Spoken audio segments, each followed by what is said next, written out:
we're now hearing that Mark Zuckerberg has agreed to meet with folks like yourself to try to hear you out. What are you expecting to hear from him, given that you have met with him before and his position hasn't necessarily changed? Yeah, thank you for having me. We're hopeful that in a meeting with Mark Zuckerberg that he will finally hear our real concerns about how the platform is operating. We've obviously been in conversations with the corporation for years, and our demands still remain the same. But we're hoping that in light of this new pressure from corporate advertisers from across the globe, that he will actually hear out and cede to our demands of a permanent civil rights infrastructure at Facebook. Now, in your view, how successful has this campaign been? I mean, it certainly seems like an unprecedented number of major brands taking a stand, which I don't believe we've ever seen before. Yeah, it's a really big deal that so many brands are following up many of their responses in support of Black Lives Matter in response to the recent uprisings with some real action in this moment. They don't want their advertisements next to hate speech. I think we're all in the middle of a very transformational moment in this country. And it's amazing to see so many brands actually put their money where their mouth is here. Now that it is July 1st, how many more advertisers do you expect to get on board? We're still plugging away. More than 400 corporations are now joining us in our calls on Facebook to meet this critical moment in history with meaningful action. We're still in conversations with dozens of advertisers about their spending on the platform. And we are hopeful that over the course of the next month, we can get to a place in terms of our conversations with Facebook about their commitment to an internal permanent civil rights infrastructure, as well as releasing the civil rights audit that they've promised to release for a while now. Still, there are a number of companies that aren't on board. For those who don't take a stand, what does that say? I mean, I think it says that they're willing to profit despite the hate speech that is happening there. They're willing to profit in this moment or leverage Facebook when civil rights organizations across the country are calling for a pause in advertising. We're not calling for anything more permanent than pausing for this month. And so it really, I question the commitment of a lot of corporations who on one day will post Black Lives Matter on their Instagram or Facebook pages, but not be willing to stand with us and join us in this moment. Facebook's head of global policy, Nick Clegg, posted a blog post today, sort of reiterating Facebook's position, stating that Facebook doesn't profit on hate in his view. He also said, "We understand that many of our critics are angry about the inflammatory rhetoric President Trump has posted on our platform and others and want us to be more aggressive in removing his speech. As a former politician myself, I know that the only way to hold the powerful to account is ultimately through the ballot box. That's why we want to use our power to empower voters to make the ultimate decision themselves on Election Day." Facebook has been focusing on this voter information center, getting 4 million more Americans registered to vote. What do you think of Facebook's response here? Certainly you don't feel it's enough. Absolutely not. It's more of the same from Facebook, the same denials, the same excuses. And it seems like they refuse to take responsibilities for the ways in which their platform is being leveraged to undermine democracy globally and enable a culture of hate. That Nick Clegg has the audacity to say that Facebook does not profit or benefit from hate less than 24 hours after a BuzzFeed report described in detail how Facebook has profited for months from Boogaloo ads promoting civil war and unrest speaks to how little they respect the intelligence of the American people.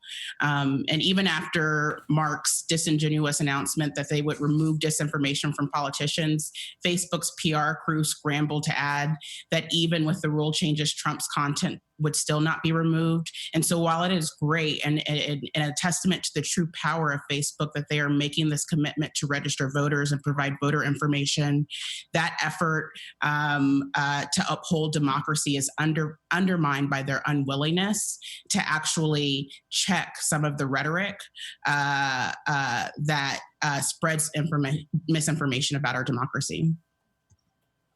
And since you mentioned Boogaloo, which is a complicated situation, Facebook did ban that group in particular from Facebook, but perhaps some of the damage was already done, which is the very heart of the problem. I do want to note that we've got President Trump's reelection campaign and Vice President Biden's campaign still spending on Facebook advertising. They have not joined this boycott, though they have both taken fire at Facebook. What do you make of that? Well, we're actually calling on corporations, major corporations, to pause Facebook spending. We know that there are a lot of small businesses and nonprofits that use Facebook for their causes. And we're really looking for folks who are spending the most money to sort of take a stand, who have visible brands in this moment to take a stand. In terms of the Trump campaign's unwillingness to pause spending, like, we wouldn't expect them to do that. They're spending millions of dollars a week to spread misinformation and hateful content with the intent of suppressing Black voters and so many other voters across this country, and with the intent of motivating a set of voters to participate in this upcoming election because of racial animus. So our focus is really on major corporations that are spending, and we hope to add more folks to that growing list of more than 400 corporations that have joined us in this call. So what exactly at this point do you want Facebook and Mark Zuckerberg to do? What would satisfy the demands you're making? Yeah, it's really very simple. And we've made these demands clear for years to both Mark and Sheryl Sandberg at Facebook. We remain steadfast in our call for Facebook to develop an internal permanent civil rights infrastructure, including executives at the highest levels, at the C-suite level, ready to apply civil rights laws and First Amendment definitions to every department, from products to policy and staffing. Also, it is urgent that Facebook immediately release the final results of their civil rights audit. We're tired of the stalling and sick of the excuses. Facebook employees, civil rights groups like Color of Change, and now more than 400 corporations are calling on Facebook to meet this critical moment in history with more meaningful action. And they cannot continue to profit from hate speech in this way. Meantime, Arisha, you in the past have talked about how Mark Zuckerberg just has too much power running a company of this size. How do you see that in focus at this very moment? I think it's incredibly important, especially as Facebook continues to fight regulation.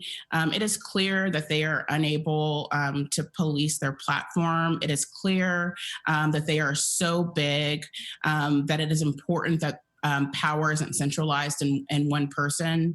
And each moment that we have with each new post by the president that Facebook refuses to deal with each new ad or piece of disinformation that spreads that undermines our democracy, there will be growing pressure for government to take a really strong look at how Facebook is operating and whether it should be regulated. Do you believe Facebook should be broken up? What kind of regulation do you believe is necessary here? I think more and more signs point to some form of regulation being necessary. Mark Zuckerberg just has too much control, too many voting shares, and it's that much power shouldn't reside in his hands. Facebook has more users on its platform than Christianity has adherents. The impacts of its decisions and its practices are wide-ranging, and it is so important that there is oversight that keeps in mind the human rights of many of its users. Is it possible this campaign could extend for more than a month? Would you, or are you anticipating or considering pushing for that? We're hopeful that it doesn't have to. We've asked for this month from corporate advertisers to create the space to engage in meaningful conversation. We feel like the demands that we're making of Facebook are incredibly reasonable, that they've been on their radar for years, and it's just time for them to step up and make the right decision. There needs to be a civil rights infrastructure that is thinking about the impacts of their products on their users. And so we're hopeful that we will get there. We are hopeful that we have gotten their attention, but we are absolutely not naive about the power of Facebook.